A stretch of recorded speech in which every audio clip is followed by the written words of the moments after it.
tout le monde, c'est Cécile. Alors aujourd'hui je vous retrouve pour faire un visage en 3K. Donc si vous n'êtes pas abonné et que c'est la première fois que vous regardez une de mes vidéos, n'oubliez pas de vous abonner. Donc prenez un crayon et une feuille, on est parti, let's go. Alors on va faire un visage de 3/4. Donc c'est comme pour un personnage de face, sauf que on va positionner la croix différemment. Donc on fait un cercle comme la technique universelle et on va placer la croix.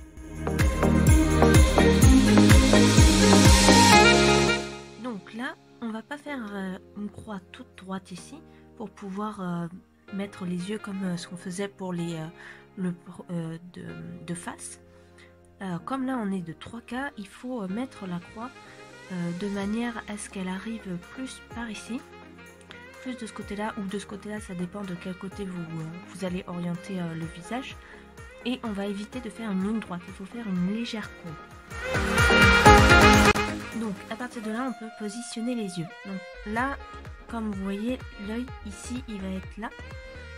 Et il va falloir faire attention à ce qu'il soit légèrement plus petit, on va dire, que celui qui est ici, au niveau de la largeur. En fait. Parce que sinon, parce que comme vous n'êtes pas de face et qu'on est bien de 3/4, il faut pas que la largeur soit la même en fait.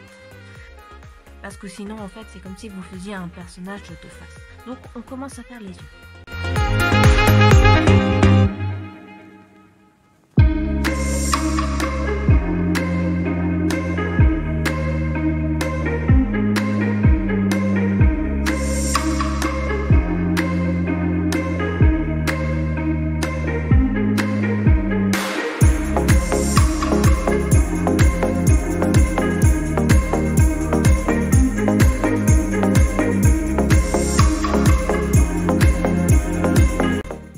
Voilà, alors, une fois que là c'est fait, si jamais vous avez un peu dépassé du cercle, c'est pas très grave, vous refaites le cercle, parce qu'en fait, le cercle, voilà, il va être, vous allez le faire au début, mais peut-être qu'il sera trop petit, ou peut-être qu'il sera trop grand, et puis ça, c'est vraiment pas grave, parce qu'on peut le refaire. Donc moi, j'ai refait, voilà, cette ligne-là, j'ai refait là le cercle, et même je peux le refaire maintenant que j'ai la position de mes deux yeux. Là je sais maintenant que j'ai fait les yeux quelle proportion je vais prendre pour toute la tête en fait. Donc ce qu'on peut faire, c'est réajuster le cercle pour ensuite vraiment bien prendre l'espace pour faire tout le reste de la tête en fait. Donc je vais réajuster mon cercle. C'est vrai que le cercle c'est vraiment un soutien. Et si vous le refaites pas alors que vous avez des yeux plus gros ou des yeux plus petits, ça risque de vous faire une tête un peu disproportionnée et vous allez vous retrouver avec un ballon de baudruche. Donc on va éviter et on va maintenant faire le nez, le contour du visage, la bouche. Et donc vous allez voir que peut-être je vais replacer encore le cercle. Mais moi j'estime que mes yeux là ils sont à bonne taille, à bonne proportion. Et donc je vais ajuster tout autour de mes yeux maintenant. Donc c'est parti. Donc là avant de continuer, je viens de tracer ce contour là. Et donc vous voyez bien que j'arrive sur ma ligne et que ici là le rond, je suis sortie en fait plus tôt que quand on fait un personnage de face.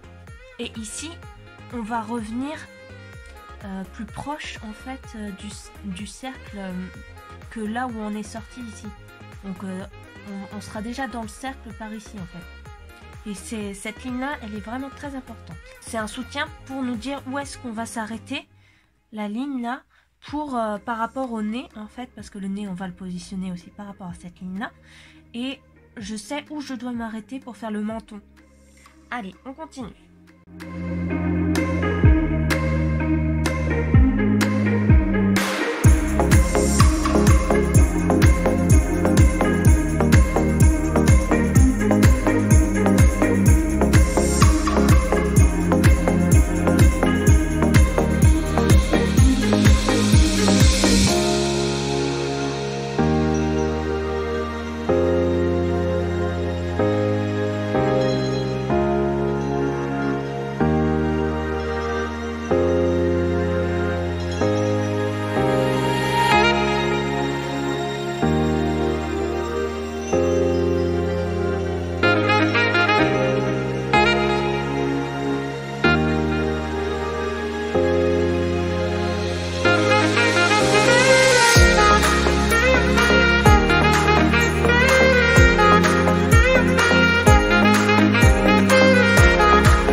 vous aurez remarqué, j'ai fait d'abord le premier cercle que j'ai retracé, plusieurs fois même, pour voilà, c'était mon premier rond pour bien positionner les yeux, et j'en ai fait un second pour bien positionner ensuite donc ma fameuse tête d'ampoule. Je vous mets le lien de ma vidéo précédente, comme ça vous ferez le lien.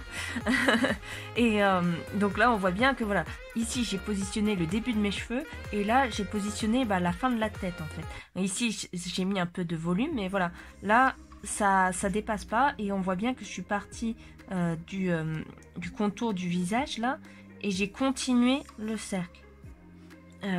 Voilà, et je voulais vous dire aussi que là, je vous en ai pas parlé, mais j'ai mis les larmes des yeux, comme ça je change un petit peu par rapport à mes autres vidéos, les émotions. Et ici on voit bien que j'ai pas fait une ligne toute droite, j'ai essayé d'arrondir un peu, et on pourrait même encore exagérer et arrondir encore plus les larmes, mais après ça dépend de vous et de ce que vous avez envie de faire. Donc voilà, les astuces que vous pouvez aussi retrouver dans mes vidéos précédentes. En fait, il n'y a que le positionnement de la croix qui change pour un visage 3/4. Donc maintenant, pour enlever les traits, voilà, j'ai envie de vous montrer le résultat final en enlevant les traits qui sont superflus. Je vais repasser en noir et je vais tout gommer à la fin, et donc vous allez voir ce que ça donne au final. Donc c'est aussi un petit bonus comme ma vidéo précédente. Donc on est parti.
Maintenant, vous savez faire un personnage de 3/4.